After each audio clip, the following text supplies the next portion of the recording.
قيل للذين اتقوا ماذا أنزل ربكم قالوا خيرا للذين أحسنوا في هذه الدنيا حسنة. السلام عليكم ورحمة الله وبركاته. إن الحمد لله نحمده ونستعينه ونستغفره ونعوذ بالله من شرور أنفسنا وسيئات أعمالنا من يهده الله فلا مضل له ومن يضلل فلا هادي له. أشهد أن لا إله إلا الله وحده لا شريك له وأشهد أن محمدا عبده ورسوله لا نبي بعده.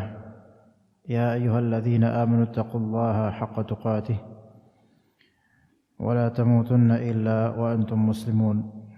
يا أيها الناس اتقوا ربكم الذي خلقكم من نفس واحدة وخلق منها زوجها وبث منهما رجالا كثيرا ونساء واتقوا الله الذي تساءلون به والأرحام إن الله كان عليكم رقيبا. يا أيها الذين آمنوا اتقوا الله وقولوا قولا سديدا يصلح لكم أعمالكم ويغفر لكم ذنوبكم ومن يطع الله ورسوله فقد فاز فوزا عظيما. فإن أصدق الحديث كتاب الله وخير الهدي هدي محمد صلى الله عليه وسلم وشر الأمور محدثاتها وكل محدثة بدعة وكل بدعة ضلالة وكل ضلالة في النار.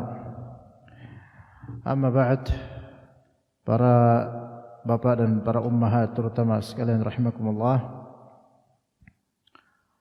sesungguhnya ketaatan dari pihak istri terhadap kepada suaminya itu adalah asas kekuatan kehidupan berkeluarga dan keawetannya, istimrar.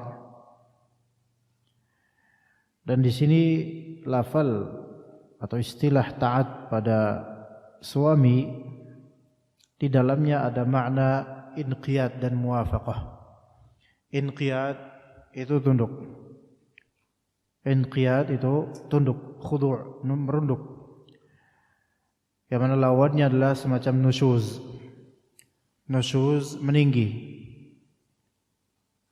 Maka ketika perempuan taat pada suami, maka dia disebut muti'ah, perempuan yang taat.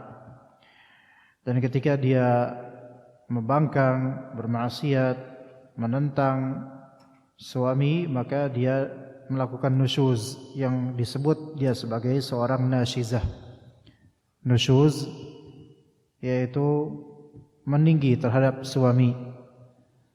Tidak ada inqiyad, tidak ada ketundukan, kepatuhan dan ketaatan. Juga taat ada terkandung di dalamnya makna muwafaqah, yaitu menyelaraskan diri dengan keinginan suami dalam hal yang ma'ruf. Ya, menyelaraskan diri dengan kehendak suami dalam perkara yang ma'ruf. Adapun perkara yang munkar, maka dilarang atas seorang muslimah untuk selaras dengan suaminya. Dan juga dilarang taat terhadap suami dalam perkara yang munkar. Kata Nabi sallallahu alaihi wasallam, la ta'at li makhluqin fi ma'siyatil khaliq. Tidak ada ketaatan terhadap makhluk dalam rangka bermaksiat kepada al-Khaliq. Dan ketaatan seorang istri terhadap suaminya itu seperti buah dari akad nikah. Efek dan buah dari akad nikah adalah terhasilkan ketaatan seorang istri terhadap suaminya. Ketika ketaatan itu berkurang atau tiada, maka ia laksana pohon yang tak berbuah. Bahkan mungkin pohon yang tidak memiliki rimbunan dedaunan, kering, hampa. Sehingga masing dari pihak tidak merasa betah di rumah. Nah, buah ini harus terus dipelihara. yang mana ada musimnya, ada masa panennya, atau bahkan akan terus menerus buah itu terhasilkan, dan itulah istri yang terbaik, yaitu ketaatannya terhadap suaminya, muamalahnya yang baik terhadap suaminya. Meskipun tentu seorang suami wajib atasnya untuk bermuasyarah dengan baik kepada istrinya. Kata Allah Azza wa Jalla, wa'ashiruhunna bil ma'ruf, dan pergaulilah mereka, yaitu para istri, dengan hal yang ma'ruf, maka wajib. Dan juga wajib atas suami baik istri untuk berbuat ihsan. Kata Allah Azza wa Jalla, wa ahsinu innallaha yuhibbul muhsinin, dan berbuat ihsanlah, sesungguhnya Allah Subhanahu wa taala mencintai orang-orang yang berbuat ihsan. Para umat sekalian rahimakumullah, materi kali ini kita akan membahas masalah akhlak buruk kepada suami dengan judul jangan durhaka pada suami.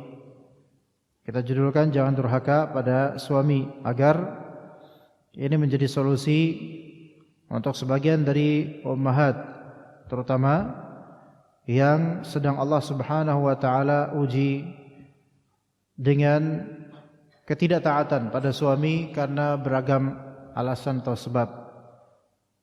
Karena beragam alasan atau sebab. Tentu tidak mungkin seorang perempuan tidak taat tanpa alasan. Pasti ada alasan ketidaktaatannya. Walaupun alasan itu boleh jadi tabiat pada dirinya yang memang kurang terdidik oleh kedua orang tuanya ketika sebelum menikah. Mungkin itu bisa menjadi alasan, tapi itu bukan alasan yang dibenarkan. Jadi ada alasan-alasan tidak taat yang tidak dibenarkan, dan itu pada umumnya tidak dibenarkan. Dan ada alasan-alasan yang dibenarkan. Namun dibenarkan di sini sangat-sangat kontekstual. Kalau misalnya tidak taat, yang dibenarkan adalah dalam masalah hal yang munkar, yaitu ketika suaminya memerintahkan atas istrinya untuk berbuat kemungkaran, maka istrinya ini tidak mau taat. Maka ini justru memang bagus, tidak taat. Sebagaimana sebagian ada belakangan hari seorang ibu-ibu bertanya kepada kami, yaitu suaminya ketika di bulan Ramadan di siang hari itu memaksa dirinya untuk berhubungan badan, berhubungan biologis, betul-betul berhubungan biologis di siang hari bulan Ramadan lagi puasa. Dan sudah diperingatkan oleh istrinya, namun suaminya tetap bersikukuh untuk melakukannya, dan itu berulang-ulang. Dan itu dosa yang besar, yang mana kafaratnya itu bisa atas suami, yaitu 2 bulan berturut-turut untuk berpuasa nanti setelah Ramadan. Itu untuk hitungan 1 hari 1 kali melakukan hal itu di siang hari Ramadan dengan sengaja tanpa lupa, dengan sengaja, apalagi sudah diingatkan oleh istrinya. Nah, hal ini tentu haram atas istri untuk taat pada suami dalam konteks ini. Kenapa? Karena ini perkara yang sangat munkar dan dosa yang sangat besar. Dosa yang sangat besar. Namun sebagian dari ummahat yang masih awam, belum mengerti ilmu lebih detail lagi, memang tahu dan sama-sama tahu, baik suaminya itu atau istrinya sama-sama tahu bahwasanya itu haram dan dosa besar. Namun mengira bahwasanya dengan paksaan suami maka ketaatan itu wajib, akhirnya dia pun melayani suaminya di siang hari Ramadan karena dalam rangka taat pada suami. Maka ini kaidahnya, ini salah, menyalahi kaidah dalam Islam, la ta'ata li makhluqin fi ma'siyatil khaliq. Tiada ketaatan terhadap makhluk dalam rangka bermaksiat kepada al-Khaliq. Jadi makhluk apapun itu, baik suami, bahkan orang tua kandung. Kata Allah Azza wa Jalla, wa in jahadaka, sebelumnya kata Allah Azza wa Jalla, wa wasainal insana biwalidayhi ihsana atau husna. Dan kami wasiatkan kepada manusia untuk berbuat baik kepada kedua orang tuanya. Wa in jahadaka litusyrika bima laysa laka bihi ilmun fala tuti'huma. Kalau kedua orang tua Anda betul-betul menginginkan atau mengerahkan upaya mereka agar engkau berbuat syirik kepada Allah Ta'ala untuk hal yang tidak kalian ketahui ilmunya, maka jangan mentaati ajakan dan seruan syirik itu dari kedua orang tua kandung. Tapi tetap harus wasahibhuma fid dunya ma'rufa. Tetap harus bergaul dengan baik terhadap kedua orang tua di dunia ini dengan baik. Ya. Nah, untuk masalah ketaatan pada hal yang munkar yang diperintahkan oleh suami, maka haram untuk apa? Untuk ditaati. Baik itu berkaitan dengan syirik, berkaitan dengan bid'ah, berkaitan dengan maksiat, atau mungkin berkaitan dengan dosa-dosa kecil. Tetap semua itu tidak boleh. Berkaitan dengan syirik misal. Apa berkaitan dengan syirik? Istri disuruh nunggu atau jaga lilin, boleh enggak? Boleh kalau misalnya takut lilinnya redup dan enggak ada korek lagi. Kan listrik mati. Ya. Ya. Tapi kalau jaga lilin di sini maksudnya adalah suaminya lagi workshop, ya, di malam hari mau ziarah ke beberapa rumah orang kaya. Nah, boleh enggak jaga lilin? Enggak boleh, karena ini termasuk kesyirikan, kemaksiatan, kekufuran, dan juga ini termasuk tindakan pidana, walaupun memang secara hukum pidana ini susah untuk dibuktikan. Iya. Baik. Kemudian dalam masalah kebid'ahan, sang suami misalnya masih melakukan beberapa hal-hal yang bid'ah bersama teman-temannya atau sendiri, dan meminta kepada istrinya untuk mendukung hal tersebut, baik dengan membuatkan makanan atau hal lainnya, maka hal ini tidak boleh ditaati, tidak boleh ditaati. Dan ini complicated, cukup rumit untuk sebagian dari ummahat yang qadarullah Allah Ta'ala rizkikan suami yang belum mengenal sunnah. Juga masalah maksiat dan seterusnya. Maka ketaatan pada suami itu sifatnya muqayyad. Ketaatan ada dua macam. Taat ada dua macam. Ada ketaatan yang sifatnya mutlak, itu yang pertama. Dan yang kedua ada ketaatan yang sifatnya muqayyad. Ya. Yang pertama apa tadi? Ketaatan yang sifatnya apa? Mutlak atau ta'ah mutlaqah atau inqiyad mutlaq. Dan yang kedua ketaatan yang bersifat muqayyad. Inqiyad muqayyad. Apa itu? Ketaatan yang sifatnya mutlak, yaitu taat 100% tanpa ada sama sekali penghalang untuk tidak taat. Wajib taat 100%. Apapun yang dikatakan wajib taat karena selalu benar. Ketaatan mutlak ini hanya untuk Allah dan Rasulnya. Hanya dari kita untuk Allah dan Rasulnya. Apapun yang dikatakan oleh Allah dan Rasulnya, sami'na wa ata'na secara mutlak. Kita dengar dan kita apa? Taat. Mutlak. Karena tidak akan pernah Allah dan Rasulnya memerintahkan sesuatu yang munkar. Enggak mungkin. Enggak mungkin memerintahkan sesuatu yang munkar. Itu namanya ta'ah mutlaqah, ketaatan yang bersifat mutlak. Adapun ketaatan yang bersifat muqayyad, maka artinya ketaatan yang terikat dengan yang ma'ruf saja. Bismillah. Ketaatan yang terikat dengan ma'ruf saja. Ketaatan yang terikat dengan hal yang ma'ruf. Adapun hal yang munkar, maka tidak ada ketaatan padanya. Maka ini adalah ketaatan kepada selain Allah dan Rasulnya.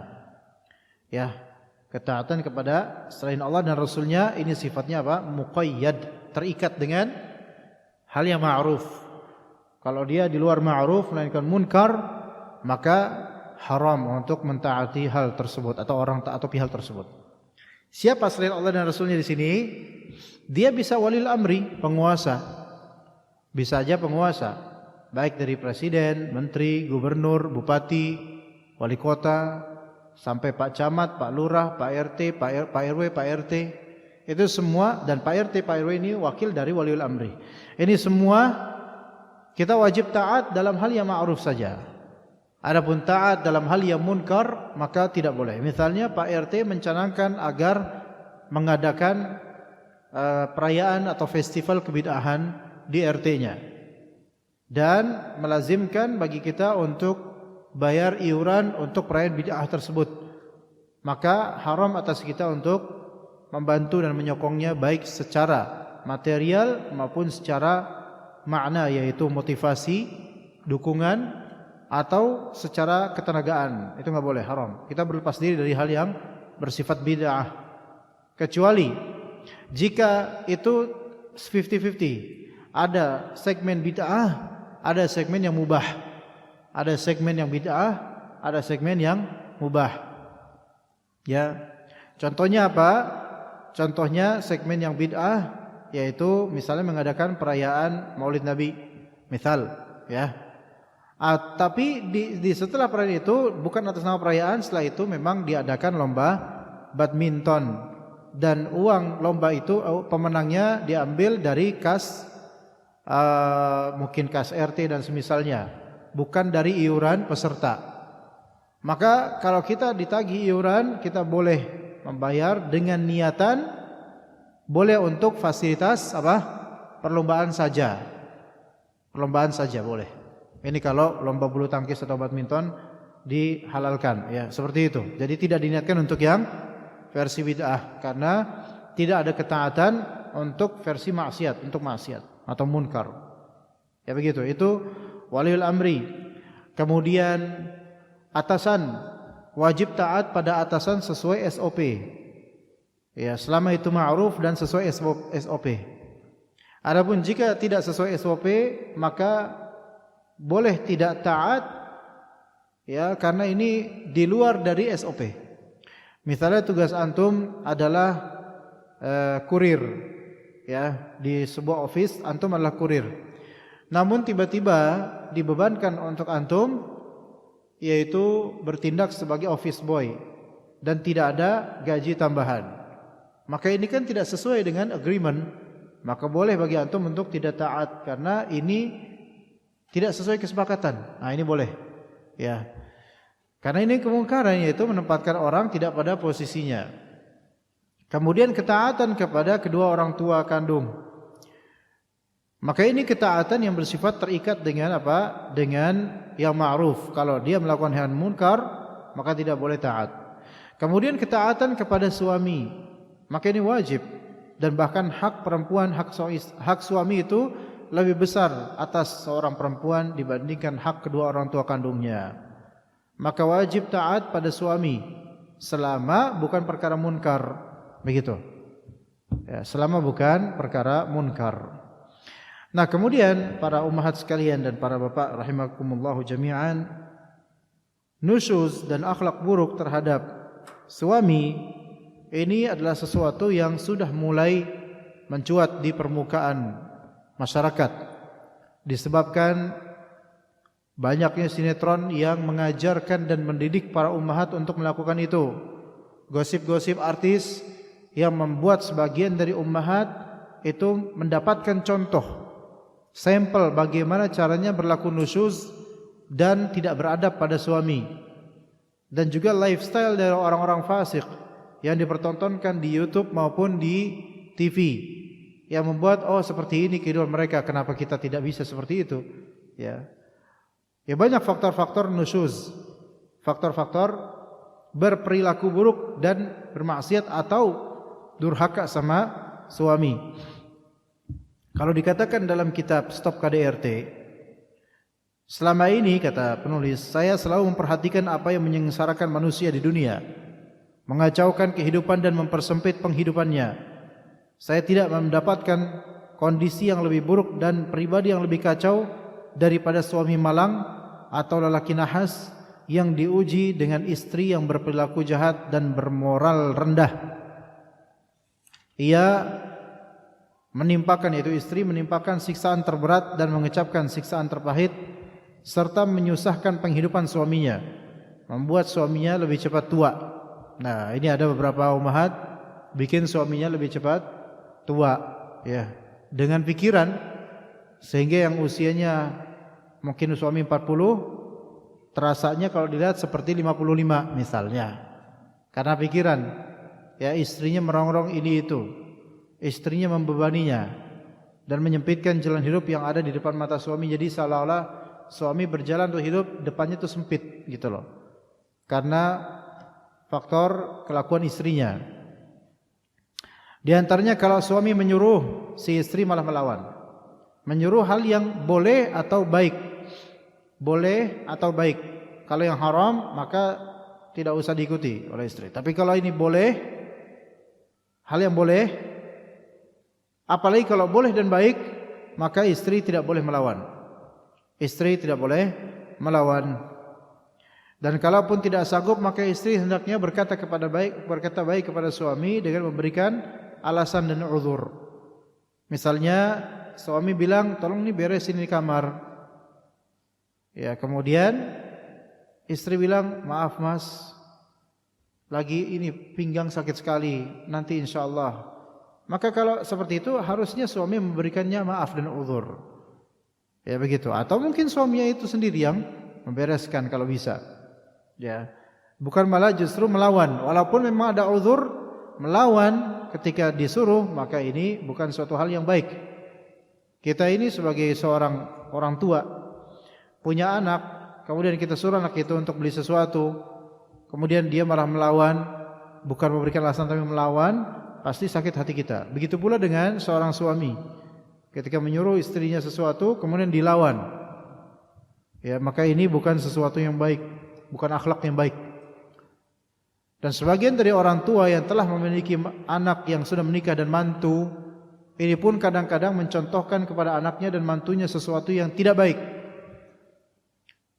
Jadi jangan karena sudah berusia senja, sudah 60 tahun ke atas misalnya, seorang istri yang sudah seharusnya sudah berposisi sebagai nenek, itu kadang mempercontohkan kepada mantunya sikap yang tidak baik kepada suami. Ya, misal ketika sang kakek, ini kakek nenek ya, dan suami dan anaknya itu sudah menikah dengan seorang perempuan. Nah, jadi mantu itu, perempuan itu mantu jadinya. Dan anaknya dan istrinya, anak yang besar istrinya dan mungkin cucu-cucunya itu berkunjung ke rumah. Kemudian kadang ketika sang kakek lagi menjamu mereka, kemudian menyuruh istrinya, sang nenek yang sudah berpuluh-puluh tahun bersamanya, untuk bikinin sesuatu, kue atau apa, atau minum, kemudian malah justru sang istri menolak atau menghardik atau mengucapkan kalimat-kalimat yang kurang sopan kepada suaminya sendiri. Ya, bu tolong bu, atau nek tolong nek, ya bikinkan ini loh teh manis, ini datang ini, aduh bisa bikin sendiri kan gitu. Ini kan kalau didengar oleh mantu, walaupun ini kalimat mungkin masih lebih ringan daripada hardikan, tapi didengar oleh mantu perempuan, maka ada penilaian di sini. Kenapa seperti ini? Ya, dan ini menjadi sampel. Ya mungkin contoh nanti buat si mantu untuk berlaku serupa atau lebih terhadap anak mereka, itu suaminya sendiri. Ya, jadi tentu seorang yang sudah memiliki mantu, ya cucu, ya jangan beralasan sudah berpengalaman saja. Ibu nenek sudah pengalaman, jadi kamu dengar. Iya, kita dengerin insyaallah, tapi contohkan yang terbaik dalam masalah apa? Berbakti kepada suami. Ya, kemudian jika diharuskan melakukan sesuatu, ia pun merasa bosan. Namun bila dilarang, dia malah melakukannya.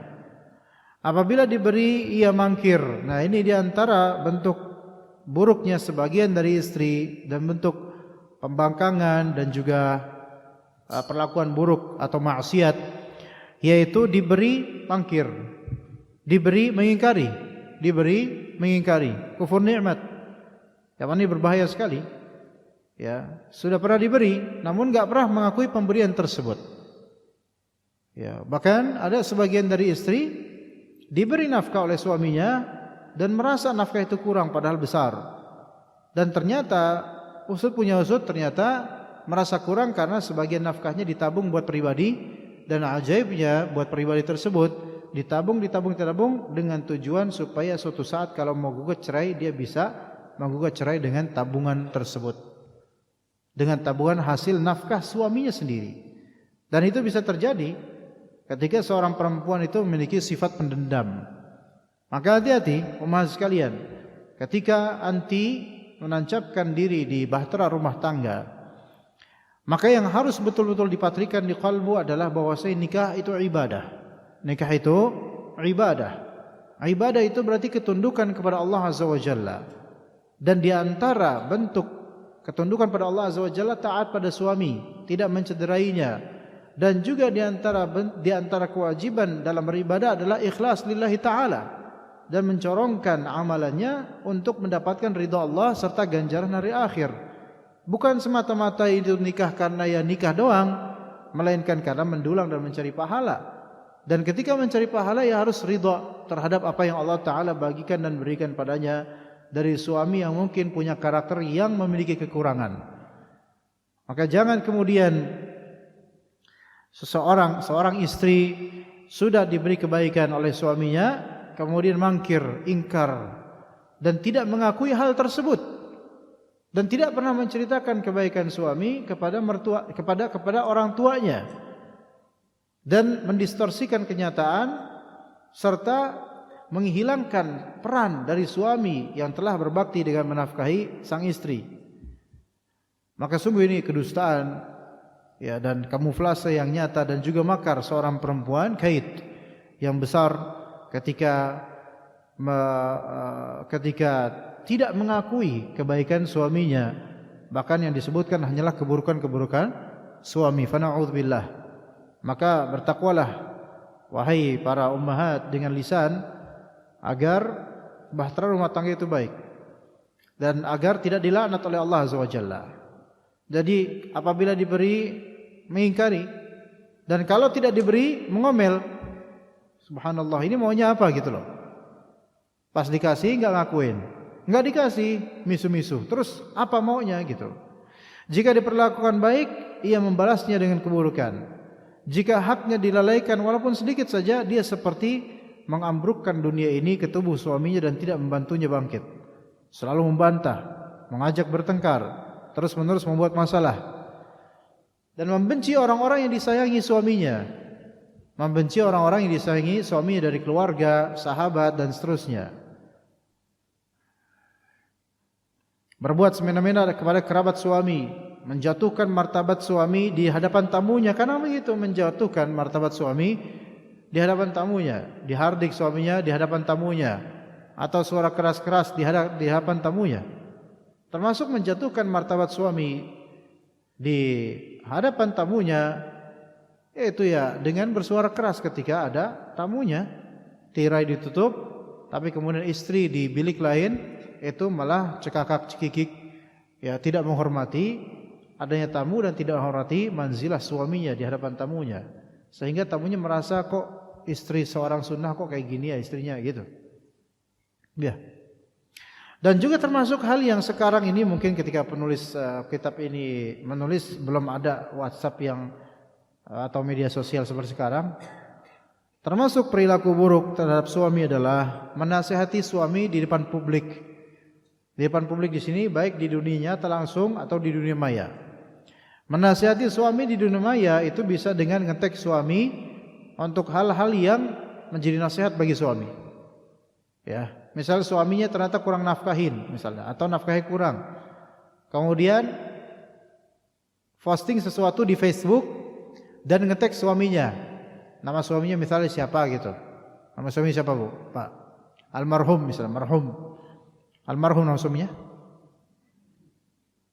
Nama suaminya siapa ya? Jangan Hasan, jangan. Jupri, misalnya nama suaminya Jupri misalnya. Ya. Tolong dong Jupri dibaca ini apa dari artikel dari website Islami, kemudian wajib atas pria untuk menafkahi istrinya gitu. Ini kan orang ketika membaca, ketika melihat berandanya, loh, ini kok di teks suaminya nih, oh pasti suaminya apa? Enggak nafkahin dia. Ini nggak boleh seperti ini, durhaka ini. Durhaka dari segi mananya? Durhaka dari segi mengumbar aib suami atau menjatuhkan martabat suami di hadapan orang lain. Bukan hanya tamu, orang lain yang mungkin itu tidak ada sangkut pautnya dari segi kekerabatan, persahabatan, hanya teman medsos. Jangan seperti itu. Atau membuat status WhatsApp. Ya. Apa berat ya hidup ini kalau suami kayak gini? Itu kan enggak baik. Berat ya hidup ini kalau suami kayak gini. Terus ada yang nanya, Assalamualaikum, ngomentarin di WhatsApp gitu, komentarin kan? Assalamualaikum, Afwan ada apa Nah, mulai kepo nih. Afwan ada apa Itu yang nanya tuh kepo. Langsung kepo, langsung to the point, pengen tahu. Ada juga yang sebenarnya pengen tahu, cuman diawali dengan basa-basi. Sabar ya bun, gitu. Sabar ya bun. Ya. Dijawab sama dia, iya, ya, Allahul Musta'an, gitu. Terus sedang mengetik, enggak jadi. Sedang mengetik, enggak jadi. Sedang mengetik, enggak jadi. Ngapain? Mau nanya, sebenarnya ada apa sih Nah, kayak gitu. Ya. Enggak boleh seperti itu, enggak boleh. Ummahat jangan seperti itu. Anda punya Allah Azza wa Jalla. Anda punya Rabbul Alamin. Anda punya Al-Alim Al-Khabir yang lebih tahu problem Anda. Wallahi Allah Ta'ala punya segudang solusi. Lebih dari 1000 solusi. Berapapun solusi yang Allah Ta'ala punya. Allah Ta'ala punya semuanya. Allah Ta'ala punya perbendaharaan langit dan bumi. Allah Ta'ala memiliki rahasia-rahasia gaib. Allah Ta'ala mengetahui masa depan anti. Allah Ta'ala mengetahui apa yang bermaslahat dan bermadarat buat anti. Maka kalau ada masalah sama suami, imma ngobrol dengan suami atau obrolin juga dengan Allah Azza wa Jalla. Gitu. Bukan malah ngobrolin dengan ambigu di internet, di media sosial, Facebook, Twitter, Instagram, kemudian WhatsApp, semuanya diupdate dengan status yang sama di 4 platform. Semuanya. Kayak tadi, berat ya hidup seperti ini dengan suami yang kayak gini. Loh, la haula wala quwwata billah. Ya kan banyak komentar. Sekarang ini kan masa-masanya ketika banyak orang mengomentari keluarga orang lain. Problem rumah tangga orang lain dikomentarin.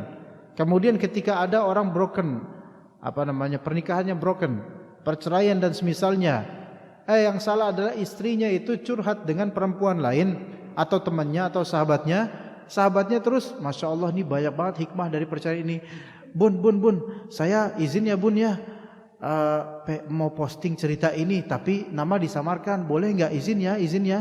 Oh silahkan bun. Akhirnya diposting, jadikan cerita. Itu akan banyak yang komentar, banyak yang like, apalagi ummahat yang like. Karena ini korbannya ummahat, itu ummahat semua merasa umat itu satu umat tersakiti, 1 juta ummahat yang merasai. Iya. Kalau para bapak, seorang bapak tersakiti, para bapak lain mensyukuri. Makanya laki-laki itu lebih cepat mati dibandingkan perempuan. Nah, jadi jangan seperti itu ummahat. Anda punya Allah Azza wa Jalla. Jangan seperti itu. Kasihan suami Anda. Harga dirinya. Yang boleh jadi mungkin itu salah anti, tapi boleh jadi itu salah suami. Tetapi kesalahan suami, ingat, hunna libasul lakum wa antum libasul lahun. Mereka para istri itu adalah pakaian untuk kalian wahai suami, dan kalian suami adalah pakaian untuk mereka. Saling mengkofri satu sama lain, saling menyelimuti satu sama lain. Selimut itu hangat. Selimut itu hangat. Ya. Sedangkan keterbukaan yang berlebihan itu akan banyak mencederai. Ya, akan banyak mencederai. Kita enggak mungkin membuka pintu untuk semua orang untuk bertamu. Itu saja yang namanya tamu masih ada adab. Kita enggak semuanya kita buka pintu untuk mereka. Itu yang namanya tamu loh. Sekarang kalau kita yang kemudian menampakkan aurat dan aib keluarga kita, maka ini lebih buruk dari orang yang membuka pintunya 24 jam. Ya lebih buruk. Na'udzubillah min dzalik. Nasihat Anda wahai ummahat sekalian, ketika anti ada problem terhadap suami, tutup rapat-rapat dan hadapkan kepada Allah Azza wa Jalla masalah itu. Karena Allah itu hakim yang paling berhikmah. Hakim yang paling berhikmah. Lebih berhikmah dari diri anti, lebih berhikmah dari suami anti, lebih berhikmah dari para orang tua, lebih berhikmah dari hakim negara, bahkan untuk semua orang Allah Ta'ala yang paling hakim. Allah lah yang memutuskan. Allah lah yang mentakdirkan, yang menjalankan semuanya insyaallah. Jangan bermudah-mudah curhat di media sosial. Ketika Anda tergelitik untuk membahas hal yang merupakan problem rumah tangga Anda di media sosial, maka kubur minatan itu, kubur niatan itu. Enggak usah posting macam-macam. Dan enggak usah share link-link yang membuat orang-orang itu berpikir bahwa atau menyangka bahwasanya Anda sedang bermasalah. Iya, karena satu titik kisi-kisi, baru kisi-kisi. Satu titik kisi-kisi masalah Anda taburkan di media sosial, itu akan menjadi sebuah pohon curigaan dan dugaan orang-orang, apalagi umat lain. Syaitan itu pada senang ketika mendengar kabar-kabar kesulitan orang dalam rumah tangga. Syaitan senang. Orang-orang yang hasad juga kepo. Ya. Yang tadi enggak tahu apa-apa jadi tahu. Ya, begitu. Dan orang beriman, orang yang imannya baik dan dia hatinya lembut, dia akan menyesal mengetahui aib dan aurat rumah tangga orang lain. Dia berharap seandainya saya tidak tahu rumah tangga orang, tidak aib rumah tangga orang lain. Dan orang yang hatinya kotor, buruk dan mungkin sering ghibah, itu justru ketika dia mendapatkan kabar aib rumah tangga orang lain seperti mendapatkan ghanimah, harta rampasan perang. Senangnya minta ampun, la haula wala quwwata billah.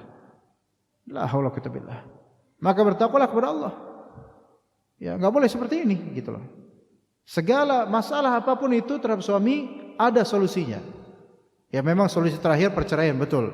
Tapi enggak, sebelum sana masih banyak track-track yang bisa dilampaui, tidak dengan cara mempublish di media sosial walaupun setitik, tidak.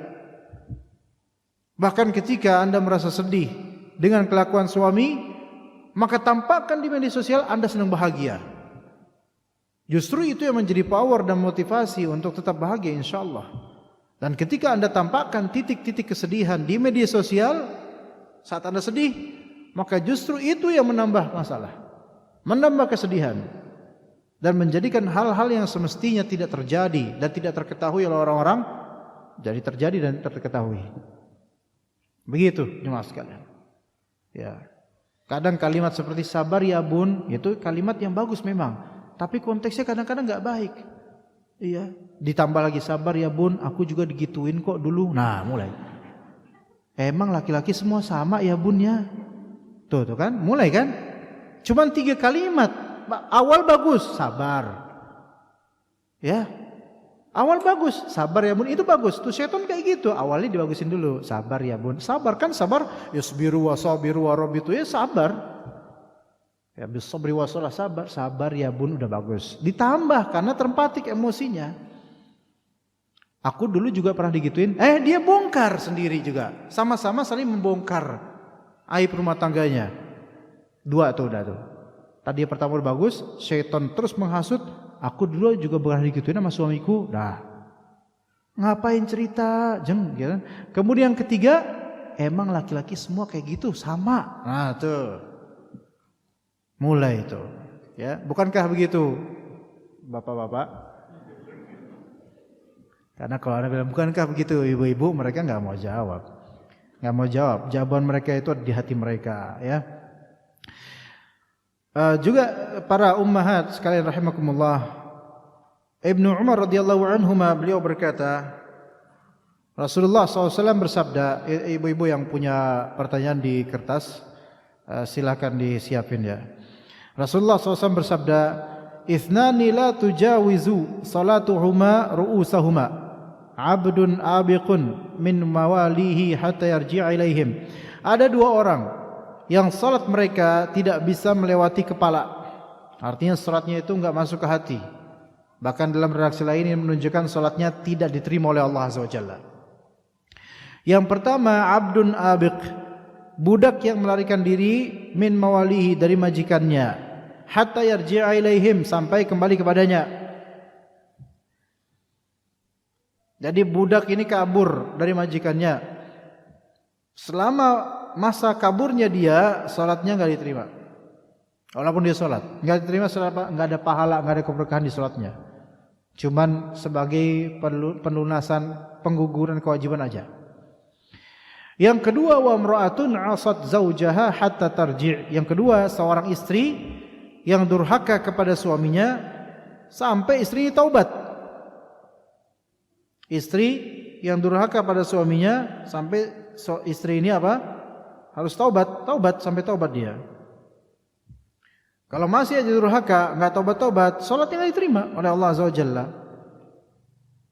Ini khusus istri yang seperti ini. Kalau suami ya tidak menafkahi suaminya, tidak menafkahi istrinya, itu dosa besar. Tetapi tidak sampai seperti ini hukumannya. Nah, karena hak suami sangat besar, hak istri memang hak nafkah.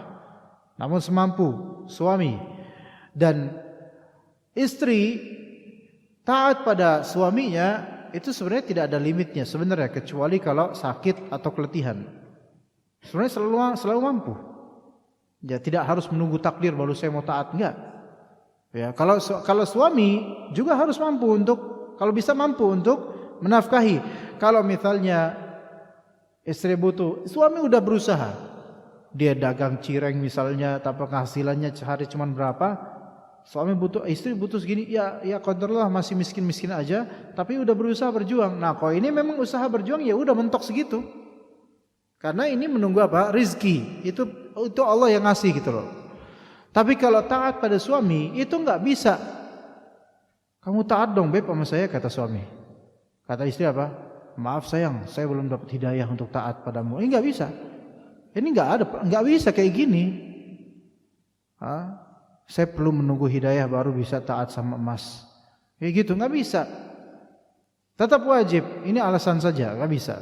Maka perempuan kalau misalnya durhaka pada suaminya itu tidak diterima apa? Salatnya sampai bertaubat. Ya. Seperti apa istri durhaka pada suaminya? Banyak contohnya. Enggak mau taat yang tadi disebutkan. Enggak mau taat, kemudian menolak hubungan jima. Kemudian menolak hubungan jima padahal masih tahir, yaitu suci, di keadaan tahir. Kemudian juga termasuk apa? Termasuknya tadi membeberkan aib suaminya, baik dengan langsung maupun dengan kisi-kisi. Ini semua termasuk kedurhakaan, kemaksiatan terhadap suami.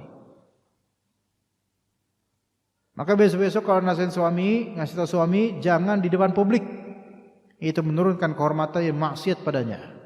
Walaupun suami itu nerima, ini suami nerima karena mungkin harga dirinya udah terlalu rendah mungkin, jadi nerima aja, nggak bisa. Suami nggak boleh seperti itu. Suami nggak boleh terima diperlakukan seperti itu. Ya, maksiat seperti ini membuat perempuan itu sholatnya nggak bisa khusyuk dan nggak diterima oleh Allah Azza wa Jalla. Ya, maka perempuan banyak sholatnya nggak bisa khusyuk. Bukan karena mikirin rezeki, pada berusaha khusyuk, bahkan nggak diterima oleh Allah. Karena apa? Karena dia masih ada dosa pada suaminya yang belum dimaafkan oleh suaminya. Benar deh kalau suami ridha, walaupun suami itu zalim, suami itu ridha, maka anti itu dapat pahala yang banyak.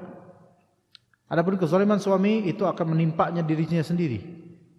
Anti akan mendapatkan pahala yang banyak. Muskilahnya sekarang ummahat sekalian rahimakumullah, asbabun nusyuz. Ya. Oke, termasuk juga gambaran-gambaran nusyuz atau gambaran-gambaran sikap maksiat dan pembangkangan istri. Tadi kan saya sudah bilang diantaranya mencegah diri dari jima, tidak mau diajak jima misalnya dalam keadaan suci. Termasuk juga al-khuruj minal bait biduni idnih, keluar dari rumah tanpa izin suami. Ini termasuk maksiat, durhaka ini. Ya. Tapi ini kan case-nya beragam. Kasusnya beragam, harus dirinci. Bismillah. Kalau keluar dari rumah itu ke warung, ke pasar yang dekat, yang secara urf, yang secara tradisional sudah maklum perempuan harian keluar ke pasar itu untuk belanja buat rumah, maka hal ini secara urf disepakati apa? Enggak masalah. maka nggak perlu izin ke suami. Kecuali kalau pasarnya agak jauh atau pasar yang bukan pasar biasanya. Misalnya di sini dekat pasar nggak, Pak, Bu? Nggak ya? Harus naik motor? Itu izin. Iya. Kecuali kalau suaminya udah biasa, udah kamu nggak usah izin, pergi aja kok ke pasar itu. Pasar di sini kita apa? Pasar terdekat, Pak. Pak, pernah ke pasar apa? Puncung. Namanya Puncung. Pakai pasar Puncung. Dekat kuburan enggak?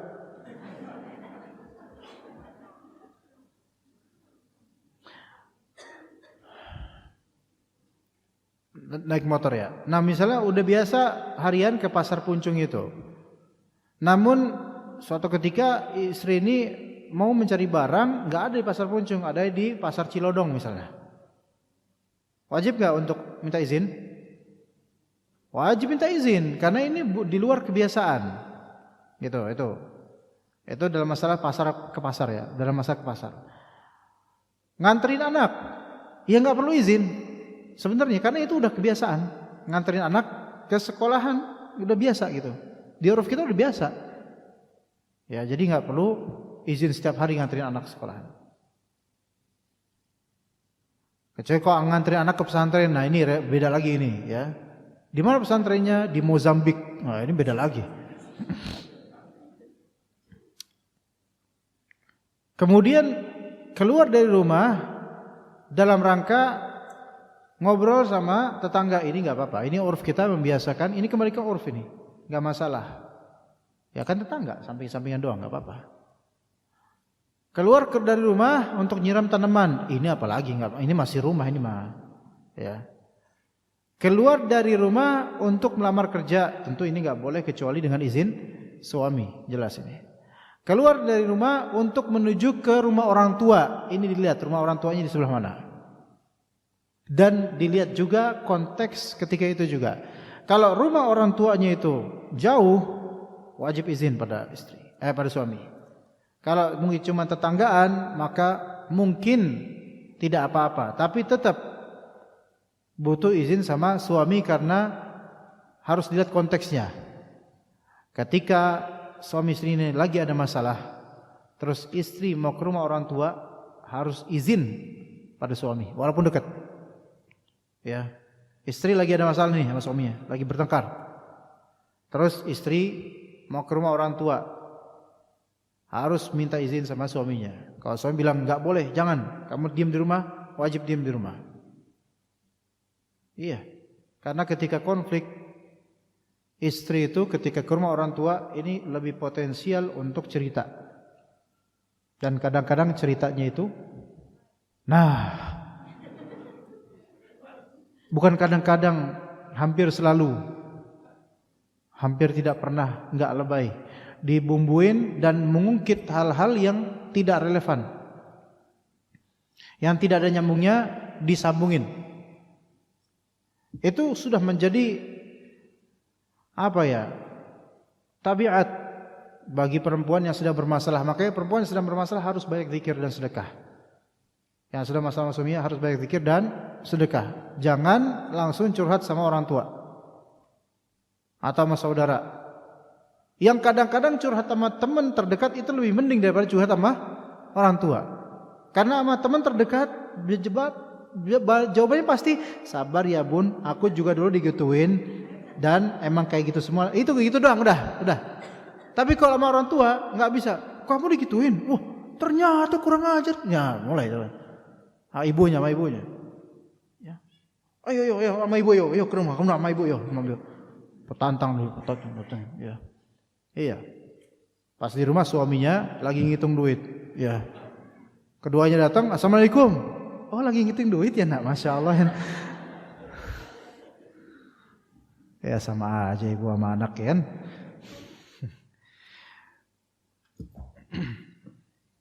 Baik, kemudian di antara bentuk kedurhakaan sama suami, al-imtina' 'anis sakani ma'a zauj biduni 'udhrin masyru'. Tidak mau seatap serumah dengan suami tanpa uzur syar'i, ini durhaka. Enggak berkenan, saya enggak mau balik ke rumah tanpa uzur syar'i, ini durhaka. Ini nusyuz. Ya, tidak mau seatap serumah dengan suami tanpa uzur syar'i. Kalau ada uzur syar'i, maka hendaknya suami apa? Memaklumi. Nah, gitu.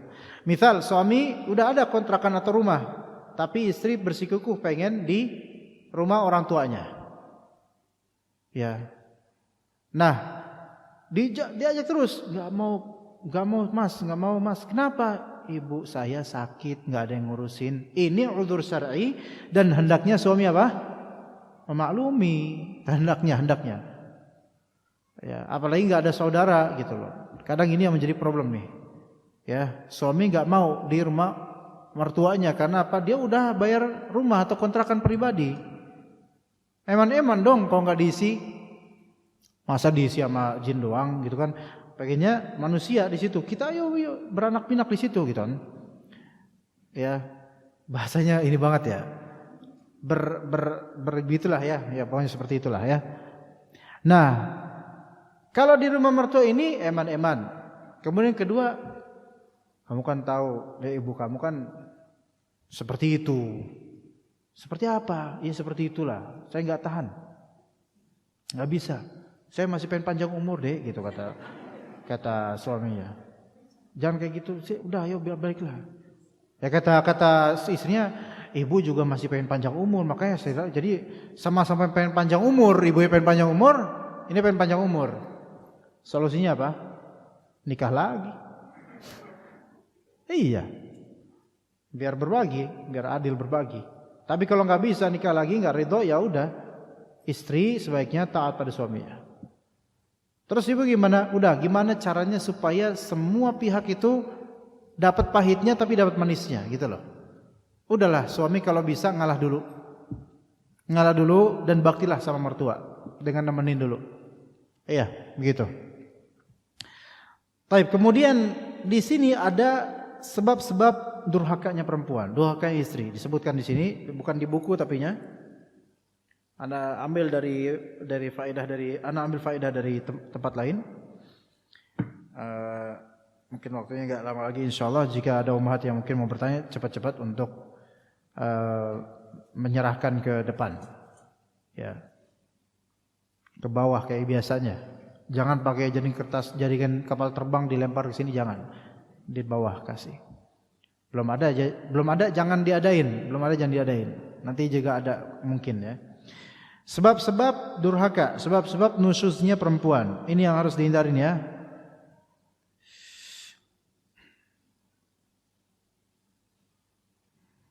Yang pertama, bahasa dulu, tadakhulul ahli fil hayati zaujiyah. Apa tadakhulul ahli ini apa namanya?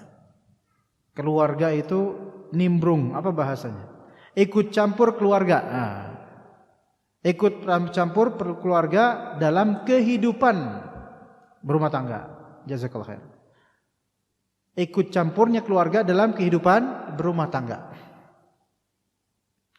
Ikut campur itu bukan berarti cukup tahu ya. Kalau cukup tahu itu masih cukup tahu diam gitu loh. Maksudnya mertua anti atau mertua antum tahu kelakuan anti atau kelakuan antum gitu. Cuman udah itu urusan kalian, bapak sama ibu. Udah nggak mau apa itu, bapak ibu cuman mantau aja. Ya. Ini masih oke. Ya. Tapi kalau sudah tadakhul, udah masuk, nah ini biasanya akan ada gejolak-gejolak baik dari suami atau istri, terutama istri. Ya, lebih-lebih kalau baik yang merasuk ini adalah ibunya suami atau yang merasuk adalah ibunya istri. Biasa ibu-ibu, ya gitu. Kalau bapak-bapak ya saya udah nggak mau ngurus anaknya mau kayak gimana, kayak udah dia biarin udah. Bapak-bapak biasanya udah, karena udah capek dengan asam uratnya kalau bapak mertua itu. Iya, udah capek, udah pengapuran, asam urat, udah kena semuanya lah, stroke, udah komplikasi lah. Udah biarin aja dah. Udah Bu, biarin urusan mereka. Oh nggak bisa Pak, anak kita digini. Nah tuh ibu. Ya, akhirnya ibunya ikut campur. Kalau ibunya suami ikut campur, ya bisa terjadi sesuatu. Ibunya istri ikut campur, bisa terjadi sesuatu. Akhirnya terjadi kadang-kadang nusyuz dari sang istri yang dia nggak terima dijelek-jelekin sama ibu mertuanya misalnya. Dan betapa banyaknya itu. Makanya wahai para ummahat yang sudah punya mantunya perempuan, hargai, sayangi mantu perempuan anti. Sekurang-kurangnya yang dia punya dari kekurangan itu adalah hamba Allah yang memiliki kelebihan juga buat anak anti, buat putra anti. Maka kekurangan dia bisa terobati insyaallah. Kelebihan dia bisa semakin diperbagus insyaallah. Karena boleh jadi anti, wahai ibu mertua, ketika dulu di usia si mantu anti ini belum tentu anti juga sebaik dia gitu loh. Coba dipikirkan itu. Ya, kadang-kadang ibu mertua yaitu ibunya suami ya, itu enggak bakal mengatakan mantunya lebih baik daripada putranya, enggak. Putranya lebih baik sama daripada mantunya. Pasti gitu. Umumnya begitu. Ya. Sehingga dari mindset seperti itu, kesalahan kecil mantu perempuannya ini, kesalahan kecil mantunya itu seperti besar dan mengkiaskan pada dirinya. Tuh, istri kamu tuh ngedidik anak kayak gitu gini dan seterusnya. Kayak ibu dong berhasil ngedidik anak. Jadi mengkiaskan ibu mertua yang usia 60 tahun dengan mantu yang baru 25 tahun harus seperfect ibu yang 60 tahun. Ini zalim. Nggak bisa seperti ini. Ngasih masukan boleh, tapi kalau menyamakan Anda yang sudah sukses dengan dia yang baru merangkak, ini nggak boleh, nggak bisa. Maklumi kekurangannya. Karena Anda yang 60 tahun, dulu 25 tahun juga memiliki kekurangan yang sama, bahkan mungkin lebih kurang. Begitu. Nah, ini nasihat yang kenyataannya seperti ini banyak. Ya, kadang-kadang malah putranya, yaitu anaknya, dihasut kemudian, udahlah kamu ganti aja lah. Punya istri kayak gitu, nggak bisa ngedidik anak dan seterusnya. Suaminya sebagai suami, ya nggak boleh langsung kemudian menjelekkan istrinya. Bilang ke ibunya, iya sih bu, emang dia kayak gitu tuh, perempuan nggak benar kayaknya. Jangan bela istrinya. Bukan berarti harus durhaka sama ibunya. Ya ibunya 60 tahun bilang nasihatin anaknya, itu istri kamu kayak gitu banget. Bu, jangan gitu ya sama anak. Tahu diri, nggak ya kayak gitu durhaka dong berarti. Tapi bela istri. Tenang bu, dia masih 25 tahun, dia masih 20 tahun, dia masih gadis forever. Gitu. Dia masih punya kekurangan harus kita tambal. Tenang aja nanti insya Allah tunggu 40 tahun lagi bu, dia bakal bagus. Ibu yang mikir, gue 60 sekarang. 40 tahun berarti cepet dong ntar usia. Emang masih hidup saya? Tenang bu, tenang. Insya Allah nanti bakal baik kok. Kita doain aja dapat hidayah. Suami kayak gitu, jangan kena kompornya ibunya, jangan. Dan sebaliknya juga, ibunya istri, ya itu nggak bakal nganggap mantunya yang laki-laki itu, suaminya si istri sebagai apa? Lebih baik daripada anak putrinya. Enggak. Suami kamu gimana? Telepon, pakai WhatsApp tuh, pakai apa? Video call. Mana suami kamu? Lagi pergi mulu, kayak nggak punya istri. Mana masa kamu mau digituin sama suami? Nah, tuh kan ngompor kan? Mulai nunduk putrinya. Nggak mau sih bu. Nah, udah mulai kena kan? Aku udah berusaha sabar sih bu. Nggak bisa, kamu nggak bisa sabar terus kayak gini. Sampai kapan kayak gini? Sampai jumpa bu. Lah. Gimana? Nah, dikomporin. Akhirnya kamu harus tegas dong putri, tegas sama suami. Itu suami kamu kayak gini. Nah, mulai kan akhirnya si putrinya ini kemudian mulai seperti dia ingin melakukan nusyuz gitu loh, meninggi gitu loh. Ya, suami datang capek-capek, muka penuh debu knalpot. Assalamualaikum. Salam. Ya Allah, putri ya. Suami datang bukan disambut kayak gini, muka malah lebih kusut dari muka saya gitu.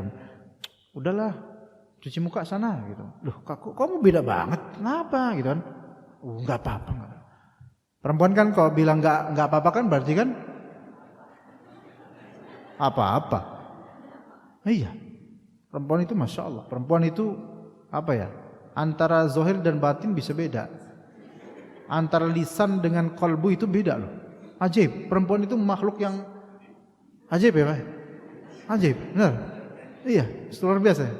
Antum kalau ngelucu, kalau antum ngelucu, dia ketawa, dia bilang apa? Ngeselin banget sih. Coba, ajaib gak? Kita udah nyenengin, dia seneng, dibilang kita ngeselin. Iya, pas kita bikin dia kesel, makin ngesel dia. Sebenarnya kayak kita nggak ada apa-apanya, kayaknya. Ya, kita di sini maksudnya bapak-bapak sekalian. Kalau saya nggak, saya bahagia kok, alhamdulillah. Alhamdulillah bahagia. Enggak, saya hanya menceritakan pengalaman bapak-bapak di sini. Iya. Supaya pada ngerasa gitu kan. Ya alhamdulillah. Iya.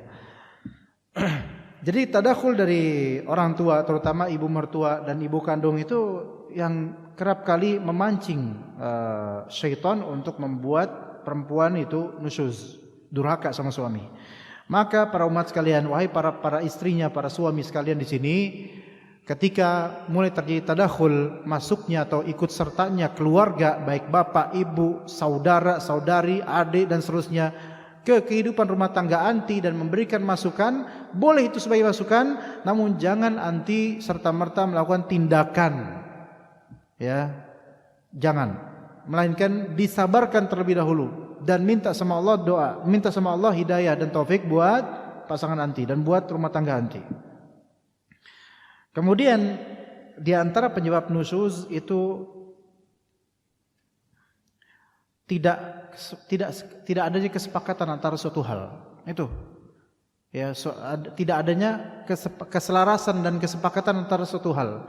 Baik hal ini berupa tujuan hidup atau pekerjaan atau pembatasan anak. Kadang-kadang suaminya pengen, pokoknya saya pengen anak kita banyak. Wah, nggak bisa kata, nggak mau mas. Pokoknya 2 aja mas kata istrinya. Atau 1 aja lah, itu aja udah repot, gitu. Kalau 1 anak, pokoknya aku minta 1 pembantu. 2 anak, 2 pembantu. 3 anak tambah driver. Gak kata suami. Udah, tawakal aja 5, gitu. Kata suaminya. Oh nggak bisa mas, 2 aja lah maksimal. 5, 2, 5, 2. Tahu-taunya mandul, nggak punya anak.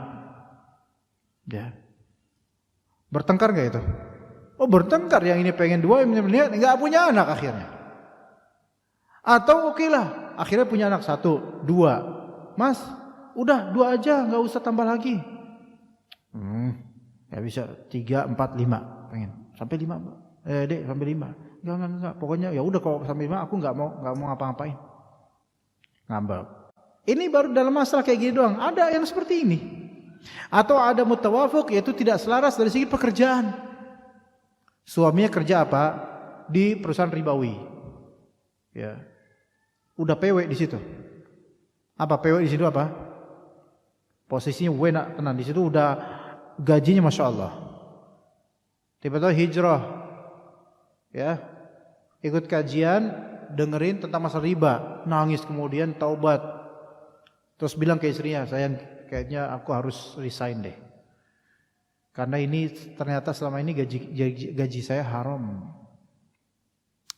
Wah, gimana? Janganlah. Ntar gimana nafkahnya? Ntar menurun dong. Ntar mau apa terus kau udah resign dari bank, mau apa? Ya kan bisa jualan cimol atau apa kayak gitu, bisa lah insya Allah lah.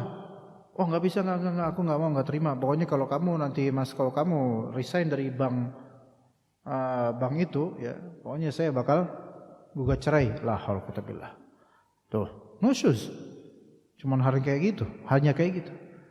Ada mutawafuk, tidak ada keselarasan, ya. Subhanallah. Dan juga di antara penyebab nusyuz yaitu cemburu yang berlebih. Cemburu yang berlebih. Baik dia beristri satu maupun lebih. Istri satu, tapi cemburu, Masya Allah. Suami pulang malam, ya, terus ada parfum kecium dari pakaiannya, aroma parfum manis gitu. Parfum siapa nih? Kayaknya nggak ada di rumah aroma kayak gini kok, tiba-tiba ada sekarang. Pokoknya setiap Mas pulang dari kerja pasti parfum ini yang kecium. Habis jajan sama siapa, Mas? Gitu kan? Nggak manis-manis amat sih, cuman ini parfum ini nggak pernah ada di sini. Ya, Mas bilang apa? Tadi tukang sate ngibas-ngibas sini, ini baunya. Ya. Hal-hal yang seperti ini, satu istrinya atau istri lebih dari satu, dua misalnya. Kemudian salah satunya ada yang sangat cemburu banget, sangat ketat pokoknya, cemburu banget. Atau dua-duanya cemburu. Ini pusing, suaminya pusing. Iya, yang tadinya ubannya di rambut doang, mulai ke jenggot. Iya, bahkan gak cukup, bulu keteknya berubah juga, semua berubah. Nah kemudian tanya konsultasi, ini gimana caranya ke Ustadz? Ustadz, ana ada masalah, Ustadz. Masya Allah, kelihatan kok, kelihatan dari jalan antum aja, antum masalahnya banyak. Apa masalah antum? Ana punya dua istri, dua-duanya cemburu luar biasa, Ustadz. Saling melaknat satu sama lain, Ustadz. Melaknatnya dari arah jauh, dari satu kecamatan ke kecamatan lainnya, Ustadz. Pusing, Ustadz. Gak mungkin ana ceraikan salah satunya, apalagi dua-duanya. Ana sayang sama dua-duanya. Ustadznya sedih, karena ustadznya juga masih satu.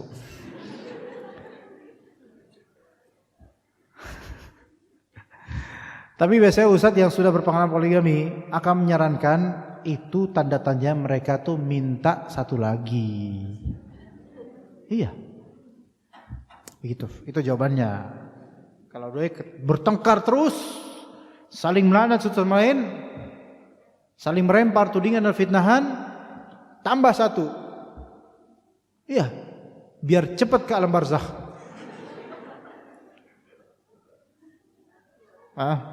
Beneran Pak? Enggak, beneran, tambah satu lagi. Kalau emang penyebab dari ini cuma cemburu penyebabnya, maka Anda tambah satu lagi, wahai para bapak. Ya. Enggak, ini secara kenyataan tambah satu itu akan membuat dua ini mulai anteng karena saingannya nambah. Capek. Iya, capek. Gitu. Iya, beneran. Cuman masalahnya kalau dua berantem, gimana cara nambah satu di pengadilan? Enggak bisa. Bawa ke pengadilan, ya nggak bisa, berantem mereka, nggak bakal diterima di pengadilan, gitu. Tapi kalau mau nikah siri, ya bisa mungkin, tapi kan nanti masalah jadinya, ya, begitu ya. Jadi kecemburuan yang berlebih, kadang-kadang tidak rasional, itu yang membuat nusyuz. Dan diantara itu dari faktor istrinya tadi udah sebutkan, dan tambahan lagi yaitu lupanya istri akan tujuan pernikahan. Itu sering lupa dia. Bahwa saya tujuan pernikahan apa? Supaya bisa taat. Tujuan pernikahan apa? Supaya beranak pinak dan berkeluarga besar. Berkeluarga lah gitu. Tujuan pernikahan apa? Dapat ridha Allah dan masuk surga. Itu banyak dilupakan oleh orang-orang yang sedang dalam keadaan nusyuz. Perempuan yang sedang nusyuz itu biasanya lupa. Kalau dia tujuan nikah itu supaya taat sama suami, itu tujuan nikah. Itu bukan hanya rukun dalam nikah, bukan hanya kehidupan dalam nikah, tapi tujuan dari nikah Anda adalah untuk taat sama suami. Itu tujuan nikah. Kedua, tujuan nikah Anda itu memiliki keturunan yang baik, itu tujuan nikah. Gitu. Kalau nusyuz Anda nggak bisa taat dan keturunan Anda belum tentu baik dengan nusyuznya Anda. Ketika seorang istri menghardik suami, dilihat oleh anaknya, itu enggak baik, sangat enggak baik.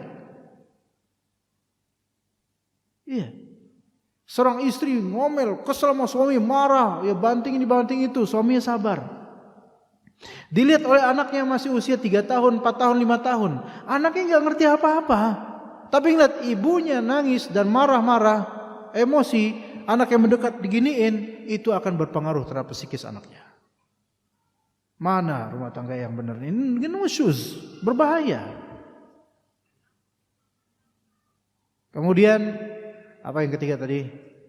Di antara tujuan mencari ridha Allah. Gimana bisa dapat ridha Allah kalau nusyuz? Sementara salat yang enggak diterima? Ayo. Banyak juga ini ternyata ya, Masya Allah. Anak kira cuma berapa lembar doang ini. Iya. Loh kok? Ya beda ya. Oke, setengah jam lagi. Ya. Itu dari faktor istrinya. Dari faktor suaminya, penyebab nusyuz adalah jahatnya suami pada istri. Kita bisa. Baik jahat dalam pengetahuan istri atau tidak pengetahuan istri. Tidak dengan pengetahuan istri. Maka seorang suami wajib untuk berbuat ihsan pada istrinya agar istri tidak melakukan nusyuz. Jadi ketika seorang istri melakukan nusyuz, kadang-kadang suami itu harus introspeksi juga. Barangkali ini adalah hukuman dari Allah Azza wa Jalla karena kelakuan dia. Maka harus ngajak juga suami itu jangan cuma bisa nyalahin istrinya doang. Dia melihat, oh ini berarti memang kalau dia lihat dirinya ada dosa terhadap istri ini, maka dia minta maaf, muhasabah, istighfar, taubat dan tidak mengulangi lagi, selesai. Begitu. Jadi jangan segala nusyuz itu murni dari istri. Kadang-kadang pancingannya adalah dari suami yang tidak benar perangainya terhadap istri. Begitu. Wallahu a'lam.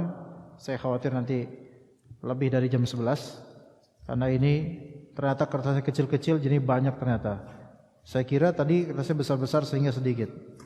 Oke, kita mulai secara acak. Assalamualaikum warahmatullahi wabarakatuh. Waalaikumsalam warahmatullahi wabarakatuh. Fan Ustaz, jika kedua orang tua berpisah sudah lama sama-sama sendiri, tidak menikah, tidak ada pasangan masing-masing. Keadaan bapak kaki agak cedera atau cacat tapi masih bisa aktivitas. Pertanyaannya, jika mau ngasih atau berbagi rezeki, apa harus disamaratakan atau dilebihin ke ibu? Rezeki ya, enggak sama rata, enggak lebihin ke ibu. Dilihat siapa yang lebih membutuhkan biaya, maka itu. Bukan diratakan, bukan lebih condong ke ibu. Ke ibu lebih condong baktinya, dan bakti itu bukan cuma nafkah. Bakti itu bisa dengan lisan, bisa dengan tenaga, bisa dengan uang. Ya, ke ibu baktinya lebih daripada bapak, itu sahih. Tapi dari segi ngasih rezeki, itu mana yang lebih butuh rezeki, yang lebih besar kebutuhannya, itu yang dikasih lebih, gitu ya. Misalnya bapak ini pincang-pincang bisa aktivitas dan bisa kerja, sementara ibu ini perempuan, mau kerja juga susah, udah tua juga, maka lebih ke ibu, gitu, lebih ke ibu. Tapi kalau bapak ini masih sakit-sakitan dan ibu masih agak bugar, bapak ini lebih butuh biaya, maka ke bapak, lebih dominan ke bapak. Jadi dilihat dari bagaimana konteks masing-masing mereka, bukan dibakukan rata sama sekali, enggak. Assalamualaikum. Waalaikumsalam warahmatullahi wabarakatuh. Sebentar, ini kok sama ya? Tulisannya sama ini. Jangan-jangan ini banyak ini dia nanya nih. Bentar, ini ada... Oh enggak. Enggak, insyaallah. 2 pertanyaan sudah. Oh enggak, beda. Ustaz Afwan bertanya, untuk suami lebih baik sholat berjamaah di masjid. Jika setiap hari di masjid, kapan istrinya boleh diimamin? Di tahajud. Tahajud boleh kadang-kadang diimamin oleh suami. Kemudian, kalau suami setelah selesai sholat berjamaah di masjid mendapati istrinya belum sholat, maka boleh suaminya mengimamin istrinya. Suaminya sholat lagi untuk sholat yang sama dan istrinya baru sholat pertama kali. Itu boleh, paham gak?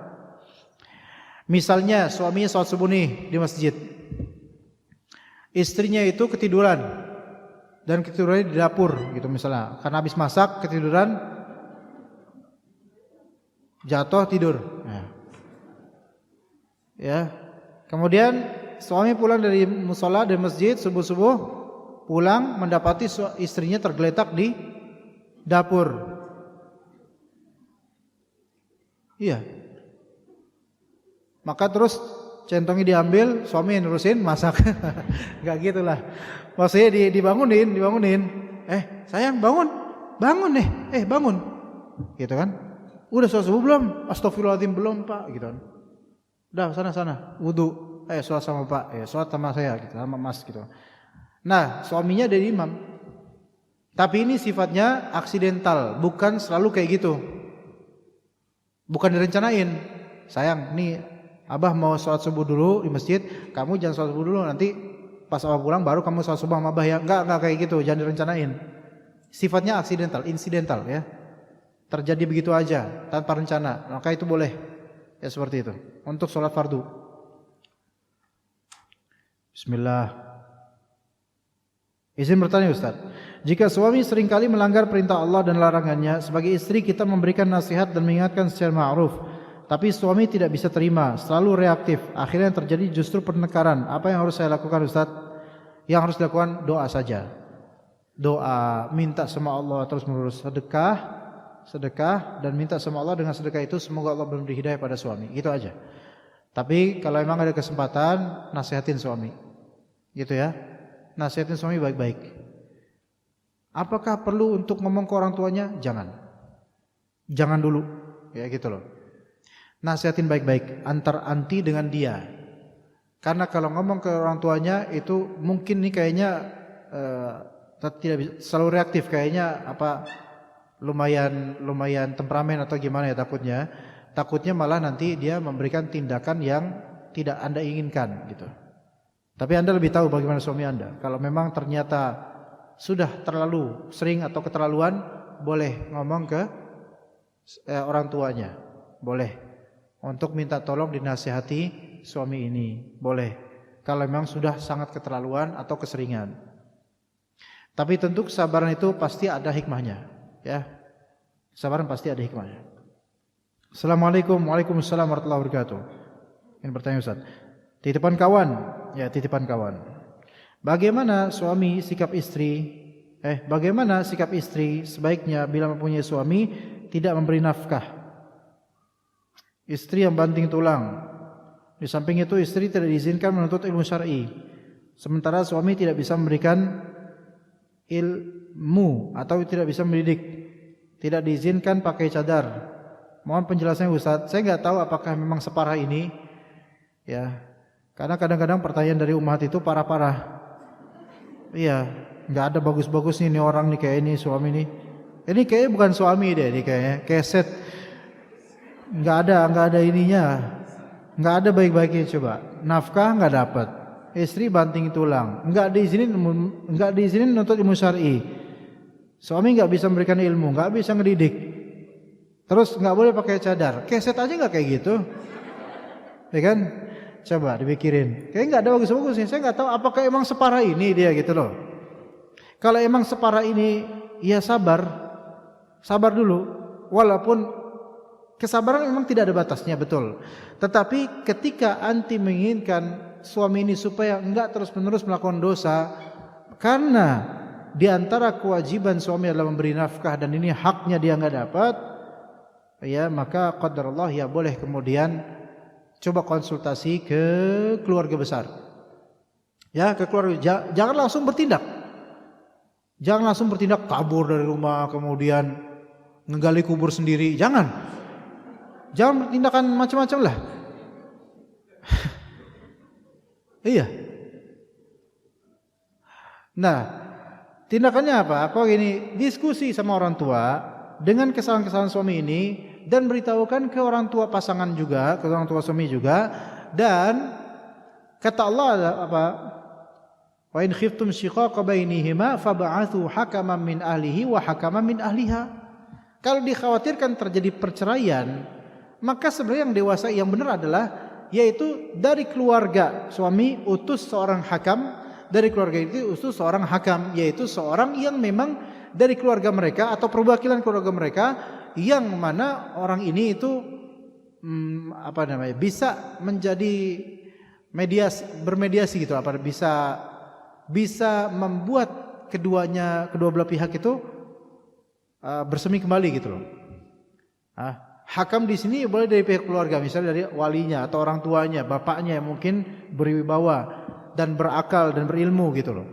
Dan juga dari bapak istrinya atau saudara istrinya atau siapa yang bisa mewakili, atau mungkin ustadz keluarga yang memang bisa membimbing dan bisa mengarahkan ke jalan yang terbaik. Ngomong, berdua ngomong, boleh disaksikan oleh keluarga besar. Itu kayak gitu yang lebih baik. Jangan langsung kemudian dikit-dikit lapor ke pemerintah atau pengadilan atau semisalnya, atau ke polisi. Enggak, coba ini dulu. Udah belum antar kekeluargaan dulu. Makanya biasanya kalau di pengadilan itu semua pasti mediasi akan menganjurkan agar permasalahan keluarga itu dimusyawarahkan secara kekeluargaan aja gitu loh. Jangan langsung tembak-tembak sana. Fab'athu hakama min ahlihi wa hakama min ahliha. Ini diskusi kemudian antara sama-sama orang yang hakam, bijak dan berilmu. Ya, begitu. Yang berilmu loh dan yang bijak. Jangan yang dari keluarga laki-laki yang didatengin laki-laki bapak yang enggak punya ilmu, enggak bijak, emosian dan dikit-dikit gebrak meja. Yang satu didatangin ustadz. Yang enggak timpang, ustadznya ngomong pakai Al-Qur'an, dianya enggak usah pakai ayat Allah ya. Enggak usah pakai kalam Allah ya. Kita ngomong aja secara kata ya gituan. Enggak nyambung akhirnya. Ini bukan hakam, salah. Ini salah. Ya begitu. Jadi istri ini kalau memang sudah kesulitan, sangat kesulitan dan enggak bisa terima dengan bagaimana keputusan suami yang seperti ini mengerikannya, maka boleh untuk mengadukan kepada keluarga dan minta pengutusan dari keluarga orang yang bijak untuk menasehati keluarga seberang gitu. Seperti itu ya. Jangan asal langsung bertindak kayak tadi ya. Assalamualaikum Ustaz, izin bertanya. Satu, apakah boleh seorang istri menyuruh suaminya untuk berhenti bekerja di bank? Kalau itu bank ribawi, maka wajib menyuruh suaminya, minta suaminya untuk resign ya. Apa ini termasuk merongrong suami? Termasuk merongrong, tapi merongrong dalam jalan yang hak, bagus. Karena kalau berhenti, belum tahu sumber penghasilan harian dari mana. Ya Allah, Badrun. Ini penghasilan banyak dari mana? Banyak ya salam. Antum enggak ngelihat tukang kecil-kecilan coba. Tukang dimsum, tukang cilok.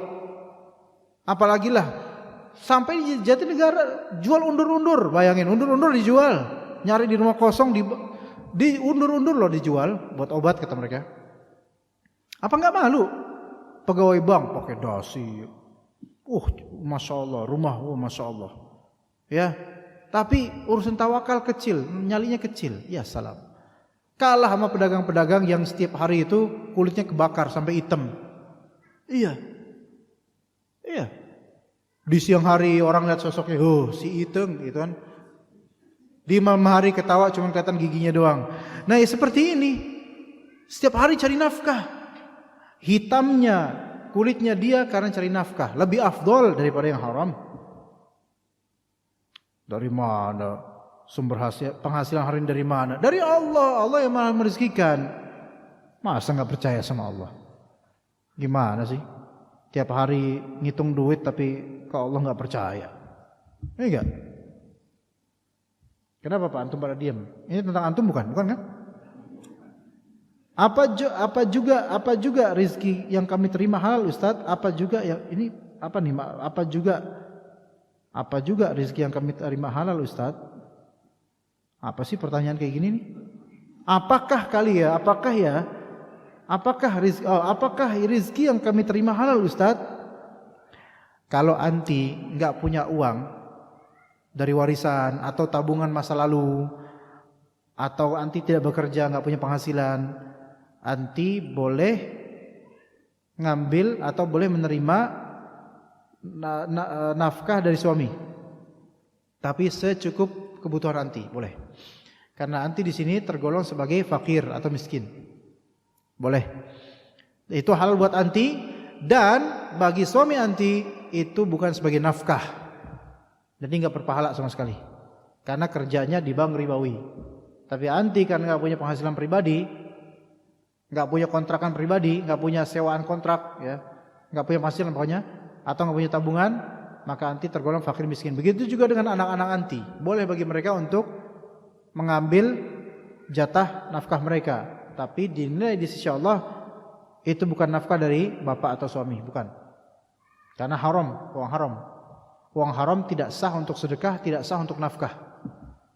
Tapi bagi yang diberi, dilihat kalau dia fakir miskin, boleh. Dan suami dan istri atau anak-anak ini dikategorikan seperti fakir miskin. Anak-anak saya bersekolah di pesantren sunnah dengan biaya yang lumayan mahal. Ini termasuk istidrajkah Ustadz? Ya, istidraj. Anda menafkahi anak-anak ke pesantren dengan uang haram. Iya. Mungkin itu buat makan oke, tapi buat belajar ilmu syar'i pakai uang haram enggak diterima. Sekarang Anda cari para ustadz atau ustadz-ustadz muda yang sukses berilmu. Lihat bapak-bapak mereka rata-rata enggak ada yang kerja di bank ribawi. Tanya aja. Pertama tanya Ana dulu, coba tanya. Enggak, Ana enggak sukses, Ana orang biasa. Enggak, tanya ustaz. Ustaz, bapak antum ribawi enggak, Ustaz? Ya jangan kayak gitu sih nanyanya, masa kayak gitu ya. Ustaz, bapak ustaz dulu kerjanya apa? Gitu. Enggak bakal ada yang nanya, bapak Ana tuh dulu direktur bank. Setiap hari makan uang riba, kata. Enggak ada ustaz ngomong kayak gitu. Kenapa? Karena itu akan berpengaruh, nafkah tersebut berpengaruh ke ilmu syar'i, enggak dapat anak itu, enggak dapat. Dan ada beberapa ya Anda lihat sendiri, benar Anda nyaksikan sendiri. Yang mana bapaknya ini seorang yang punya jabatan tinggi di perusahaan lembaga keuangan ribawi. Ya. Dan cita-citanya ke anaknya tinggi. Supaya bisa ilmu syar'i, tapi enggak. Pas sudah lulus pun enggak ingat agama. Sampai sekarang enggak ingat agama. Orang punya lulusan pesantren, umurnya panjang, ke barat-baratan, enggak ada bekas pesantrennya sama sekali. Yang mungkin enggak semuanya kayak gitu ya, tapi itu akan berefek terhadap tidak tersalurkannya ilmu ke hati mereka. Karena kurang berkah, enggak berkah. Kalau untuk darurat makan, minum mungkin boleh, karena anak ini enggak punya apa-apa. Tapi kalau untuk ilmu syar'i harus dari penghasilan yang halal. Ya, penghasilan halal. Assalamualaikum. Waalaikumsalam warahmatullahi wabarakatuh. Ustaz, saudari perempuan Ana marah kepada Ana karena Ana tidak mengizinkan nama Ana dipinjam untuk KPR rumah. Ana beberapa kali sudah berusaha menjelaskan bahaya dari dosa riba, akan tetapi dia selalu mementahkan atau meremehkan, kalau enggak kredit enggak akan punya. Ini dia nih syubhat zaman sekarang. Kalau enggak kredit enggak akan punya. Ya salam. Antum punya istri enggak, Pak? Istri antum kreditan enggak? Punya kan? Punya, ya. Itu manusia loh.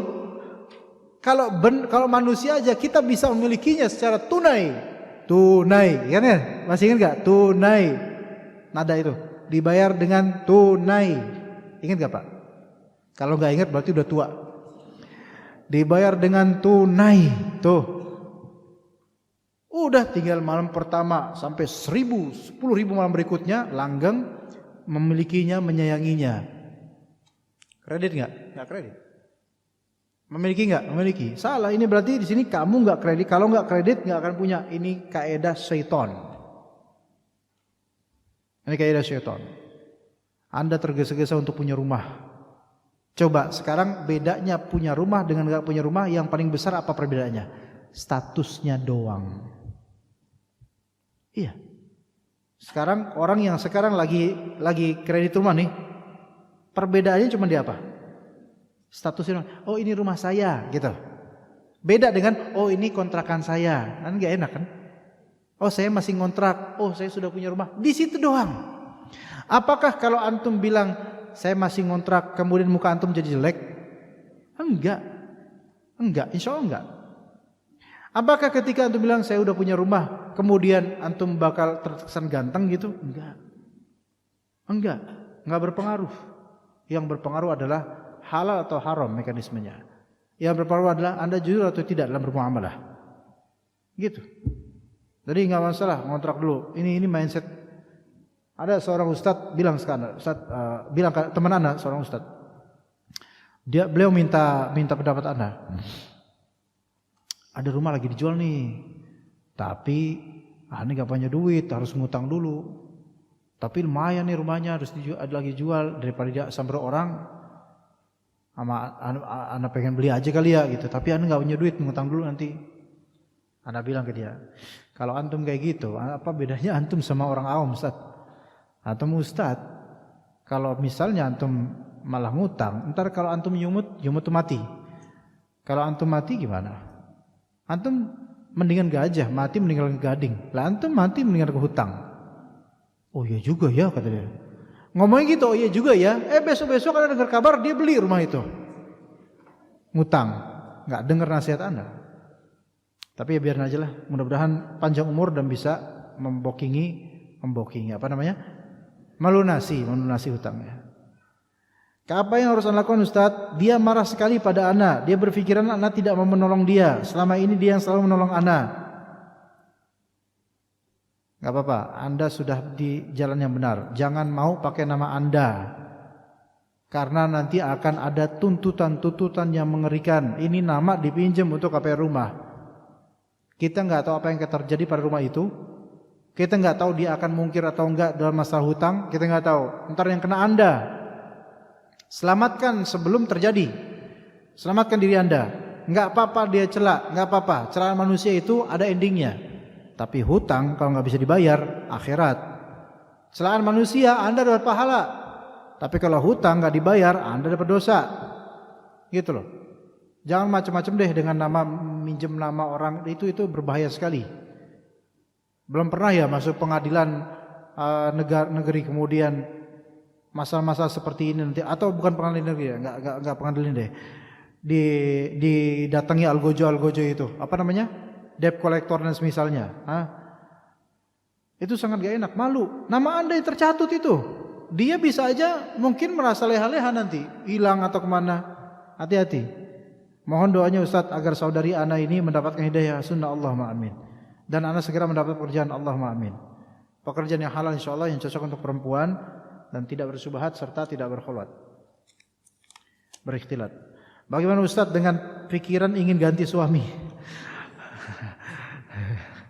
Sebab suami yang Anda tidak mengajarkannya agama, tidak mencontohkan, seringkali kasar perangainya. Ya, susah, nah jawabnya susah bisa. Pertanyaan ini berisiko karena kita nggak tahu apa yang terjadi di rumah tangganya. Kalau saya bilang ganti aja Bu, gitu, berarti saya menghasut dong nanti. Ya, kalau saya bilang bertahan aja Bu, tapi saya nggak tahu kondisinya, kesian beliau. Ya, tapi bahasanya kok ganti suami gitu loh ya, kayak asik gitu ya, kayak asik gitu ya ganti. Ada suami ada suami nih. Ya, yang saya ini ganti Ya, bahasanya itu masya Allah, ini bahasanya unik. Saya doakan semoga Allah memberikan hidayah pada suaminya dan melembutkan hatinya serta melanggengkan rumah tangganya. Allahumma amin. Dah gitu aja daripada saya bilang nggak boleh, terprotes. Bismillah, assalamualaikum, waalaikumsalam warahmatullahi wabarakatuh. Semoga Ustaz senantiasa dirahmati oleh Allah, amin, amin. Apa Ustaz yang bertanya, kakak anak qadarullah terkena kanker stadium 4. Allahumma syfi. Ya Allah, semoga Allah Ta'ala berikan yang terbaik dan semoga Allah Subhanahu Wa Ta'ala menjadikan itu sebagai penggugur dosanya dan menyembuhkannya. Beliau tidak mau tindakan operasi. Beliau ingin pengobatan alternatif yang berbau kesyirikan. Istrinya bertanya, bolehkah ia menolak untuk tidak melakukan keinginan suaminya itu? Dan bagaimana Ustaz cara menolak atas suruhannya? Harus menolak karena di sini menjurus pada kesyirikan. Maka harus tindakan operasi itu yang logis dan yang benar. Maka menolaknya di sini kan beliau lagi sakit. Ya, ingatkan dia tentang Allah Azza wa Jalla, ingatkan dia tentang kesyirikan dan bahayanya. Beneran, sebutkan dalil-dalil itu. Ya, kalau dia misalnya marah atau apa, maka tetap ingatkan dan doakan. Adapun kalau dia bertindak sendiri di luar kuasa para saudara ini, maka itu udah urusan dia sama Allah Azza wa Jalla. Karena ini orang dewasa, jadi biarkan dia melakukan pilihannya, tapi yang penting dinasihati betul-betul. Dan istrinya banyak-banyak berdoa di sepertiga malam untuk suaminya ini. Ya. Bagaimana sikap istri yang mendapati suami yang jarang sholat, suka main musik, meskipun istri sudah menasihati? Apakah boleh istri meminta cerai dengan alasan syar'i seperti di atas? Begini, Suami udah jarang sholat misalnya, dan nasihati udah nasihati alhamdulillah. Suka main musik, udah nasihati udah. Untuk suka main musik ini mungkin untuk sampai gugat cerai itu jangan dulu. Tapi kalau untuk jarang sholat ini suatu alasan yang memang diperbolehkan secara syar'i. Tapi secara pengadilan hal seperti ini belum tentu dikabulkan. Oke? Secara pengadilan kalaupun anti gugat cerai misalnya, ini di sini nikahnya nikah apa? Nikah formal atau nikah siri? Ya gitu loh. Kalau misalnya nikahnya benar-benar sesuai dengan aturan undang-undang dan kenegaraan, maka kalau dia minta gugat cerai dengan alasan deliknya adalah jarang sholat, itu biasanya dimediasi dulu. Kalau memang diterima nih dimediasi dulu, itu pun bakal dikembalikan untuk supaya kembali lagi dan supaya suami ini sholat. Gini gitu loh. Gitu loh. Jadi jangan pikir kalau anti gugat cerai dengan alasan ini suami jarang sholat. Jarang sholat kan bukan nggak pernah sholat ya. Jarang sholat. Itu jangan kira akan dipermudah kemudian dah selesai cerai gitu. Ya, enggak gitu.